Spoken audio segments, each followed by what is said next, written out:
ناظرین کی خدمت میں سلام و آداب۔ آپ دیکھ رہے ہیں وائس آف لداخ۔ آج سوموار ہے کہ 12 اور شعبان کی 1 تاریخ۔ آج کی تازہ ترین خبروں کے ساتھ میں سعیدہ بانو حاضر خدمت ہوں۔ آپ دیکھ رہے ہیں آپ کا پسندیدہ news channel voice of Ladakh.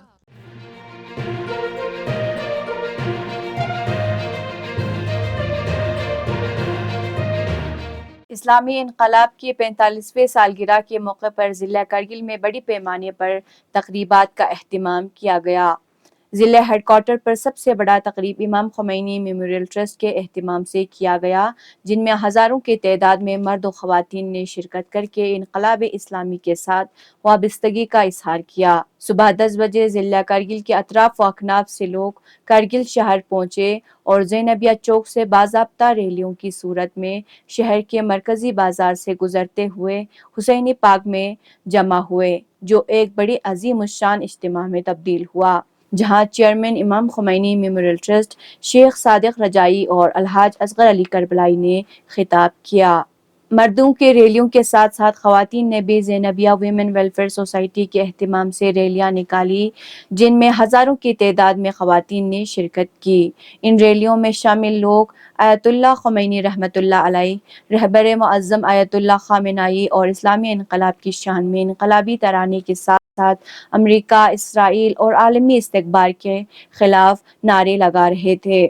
اسی طرح جلوس میں شامل لوگ ہاتھوں میں پلے کارڈز اور بینرز اٹھائے رکھے تھے اور ساتھ ہی ساتھ امام خمینی رحمۃ اللہ علیہ اور رہبر معظم سید علی خامنائی کے عکس اٹھا رکھے تھے۔ یوم اللہ کی مناسبت پر انجمن صاحب الزمان کے اہتمام سے سب ڈویژن سانکو اور تیسرو میں بڑے پیمانے پر ریلیاں نکالی گئی، جبکہ مرکزی تبلیغات امام رضا کے اہتمام سے بھی اس مناسبت پر تقریب کا اہتمام کیا گیا۔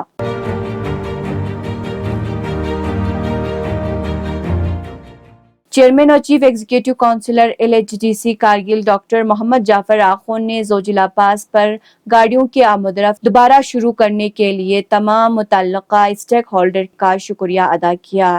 CC نے زوجیلا پاس کو دوبارہ کھولنے اور گاڑیوں کی آمد و رفت میں تال میل کے لیے UT administration, ADGP police Ladakh, project Vijayak اور بیکن کے متعلقہ افسران کے علاوہ deputy commissioner Kargil, SP Kargil سمیت ضلع انتظامیہ کا شکریہ ادا کیا۔ قابل ذکر بات یہ ہے کہ آج کارگل سے سونامرگ 10 گاڑیاں اور سری نگر سے کارگل 27 گاڑیاں زوجیلا کو عبور کر گئے، جن میں 160 مسافروں نے زوجیلا کو عبور کیا، اور ضلع انتظامیہ کارگل کی طرف سے 10 گاڑیاں مسافرون بشمول طلباء کو لینے کے لیے سری نگر روانہ کیے گئے۔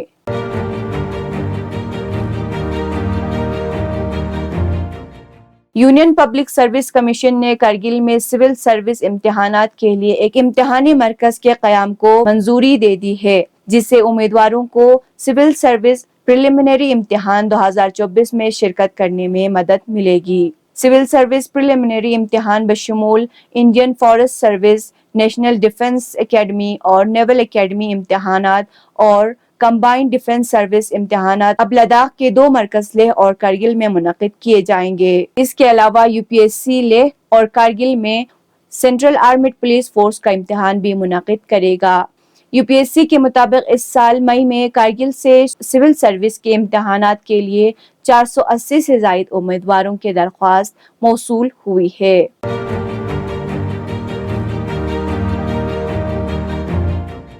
ڈپٹی کمشنر لیہ سنتوش سکھا دیوے نے ایک میٹنگ کی صدارت کی، جس میں گاؤں میں وائبرنٹ ولیج اور سینٹرل اسپانسر اسکیموں کے سچوریشن کے تحت پیش کردہ تجاویز پر تبادلہ خیال کیا گیا۔ میٹنگ کے دوران چیف پلاننگ آفیسر چھونگ گیلسن نے وزارت داخلہ کے اندر 436 منصوبوں کی اہمیت اور منظوری کے منتظر زیر التواء منصوبوں پر روشنی ڈالی۔ خاص طور پر وائبرنٹ ولیج کے تحت مختص 76 پروجیکٹوں کی طرف توجہ مبذول کروائی گئی۔ CPO لیہ نے محکموں کو ہدایت دی کہ وہ مرکزی اسپانسر اسکیموں کی 100% سیچوریشن حاصل کرے۔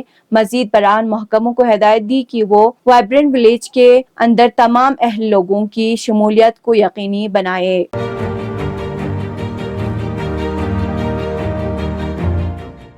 لداخ پولیس کی جانب سے موصولہ ٹریفک پلان کے مطابق آج بروز سوموار سری نگر سے کرگل مقررہ وقت میں ٹریفک کو چلنے کی اجازت دی گئی۔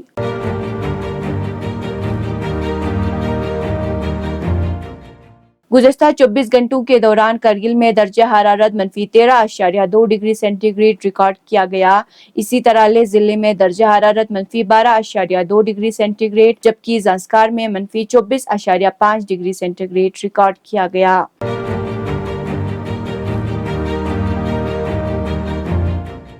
اب پیش ہے قومی اور بین الاقوامی خبریں۔ ریاست اتراکھنڈ کے نینی تال ضلع میں ہلدوانی کے بن بھول پورہ علاقے میں جمعرات کو ہونے والے تشدد کے واقعے پر اتراکھنڈ کانگریس کے صدر کرن مہارا نے ریاست کے کابینہ وزیر گنیش جوش کو ہدف تنقید بناتے ہوئے ہلدوانی کے فساد کے لیے ریاست کی بی جے پی حکومت کو ذمہ دار ٹھہرایا اور کہا کہ ہلدوانی تشدد ریاستی حکومت کی اپنی ناکامیاں چھپانے کے لیے فرقہ وارانہ ماحول بگاڑنے کی کوشش ہے۔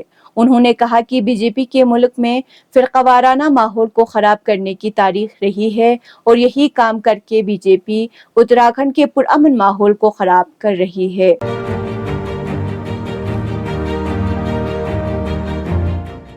ہریانہ، پنجاب، اتر پردیش اور دیگر ریاستوں سے ہزاروں کی تعداد میں کسانوں نے اپنی مانگوں کو لے کر کل 13 فروری کو دلی کوچ کی تیاری کر رہی ہے۔ بتایا جاتا ہے کہ 5000 سے زائد ٹریکٹر کسانوں کے ساتھ دلی کی طرف بڑھ رہی ہے، وہیں سرکار کسانوں کو روکنے کی بھرپور کوششیں کر رہی ہے۔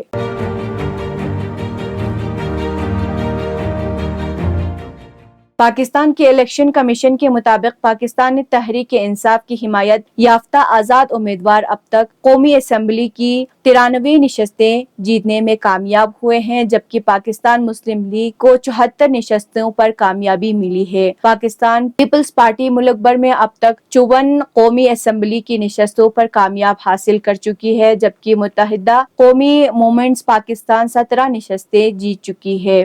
اسلام آباد سمیت پاکستان کے چاروں صوبوں سے سامنے آنے والے نتائج میں مبینہ دھاندلی کے الزامات لگائے جا رہے ہیں جس کے بعد ملک کے متعدد قومی و صوبائی حلقوں کے نتائج کو روکنے اور وہاں دوبارہ گنتی کروائے جانے کی درخواستیں الیکشن کمیشن میں دائر کر دی گئی ہے۔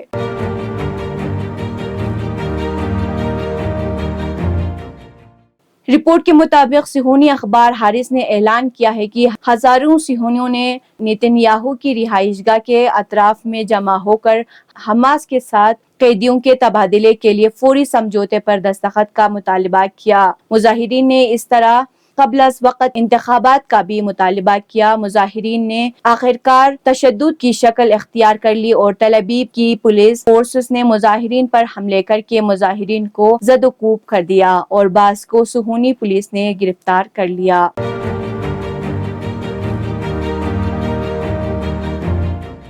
عالمی ادارہ صحت WHO کے سربراہ نے سوشل میڈیا پر لکھا ہے کہ رفح پر اسرائیلی حملے کے ان 14 لاکھ فلسطینیوں کے لیے انتہائی تباہ کن نتائج برآمد ہو سکتے ہیں جن کے پاس پناہ لینے کے لیے رفح کے سوا کوئی اور جگہ نہیں ہے۔ انہوں نے اس بات کی جانب اشارہ کرتے ہوئے کہا کہ اس وقت فلسطینیوں کے پاس رفح کے علاوہ کوئی اور ایسی جگہ نہیں ہے جہاں وہ رہنے اور دیگر خدمات حاصل کرنے کے لیے رجوع کرے۔ کہا کہ حتی رفح کے اسپتال میں بھی اس وقت گنجائش سے زیادہ مریض زیر علاج ہیں۔ عالمی ادارہ صحت کے سربراہ نے مزید کہا کہ یہ ایسی حالت میں ہے کہ غزہ کے دیگر علاقوں میں بھی اکثر اسپتال یا تو کمتر گنجائش اور وسائل کے ساتھ کام کر رہے ہیں یا صہیونی حملوں کے نتیجے میں شدید نقصان پہنچنے کے باعث پوری طرح ٹھپ پڑ گئے ہیں۔ یہ تھے اب تک کی خبریں۔ کل تک کے لیے مجھے اور میری ٹیم کو دیجیے اجازت۔ اللہ حافظ۔